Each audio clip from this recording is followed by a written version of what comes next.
રક્ષાબંધન માટે હવે 4 જ દિવસ બાકી છે. હવે રાહ ના જોશો, કારણ કે રાહ જોવામાં રહી જશું, કારણ કે એટલી જોરદાર નવી વેરાયટી આવી છે વન પીસ ની અંદર.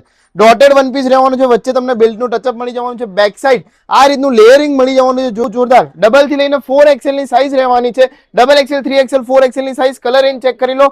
પિંક કલર, બ્લુ કલર મળી જવાનો છે, ક્રીમ અને વ્હાઇટ કલર. ચેક કરો અમારી બીજી વેરાયટી. ડિઝાઇનિંગ તમે જોઈ શકો છો, નીચે વ્હાઇટ કલરનું લેયરિંગ રહેવાનું છે, ફૂલ ફ્લેર વાળો વન પીસ, સ્ક્વેર નેક રહેવાનું છે, ફેબ્રિક ફુલ્લી સ્ટ્રેચેબલ અને ફુલ્લી લાઇક્રા રહેવાનું છે. બેક સાઈડ તમને ચેન મળી જવાની. તમે જોઈ શકો છો આ રીતનું ગ્રીન કલર મળી જવાનો છે, રસ્ટ કલર મળી જવાનો છે, નિયોન કલર મળી જવાનો છે અને પર્પલ કલર મળી જવાનો છે. ડબલ થી લઈને 4XL ની સાઈઝ આમાં પણ મળવાની છે. તમને કરો અમારી ત્રીજી વેરાયટી, ફૂલ ફ્લેર વાળી મીડી, ડબલ થી 6XL ની સાઈઝ, ફુલ્લી સ્ટ્રેચેબલ અને લાઇક્રા ફેબ્રિક, ઉપર બટનનું ટચઅપ તમે જોઈ શકો, સેમ મેચિંગનું રહેવાનું છે. બેક સાઈડ તમને ચેન મળી જવાની છે, સાઈઝ સ્ટ્રેચેબલ ફેબ્રિક જોઈ લો, ફુલ્લી લાઇક્રા રહેવાનું છે. કલર રેન્જ જોઈ લો, આ રીતની કલર રેન્જ આમાં તમને મળી જવાની છે. બહુ જોરદાર આર્ટિકલો આવી ગઈ છે મીડીની અંદર. ફટાફટથી સ્ટોર વિઝિટ કરો, પેજને ફોલો કરી દો રોજ નવી વેરાયટી જોવા, અને ઓનલાઈન ઓર્ડર માટે નંબર ઉપર મેસેજ કરો. Thank you.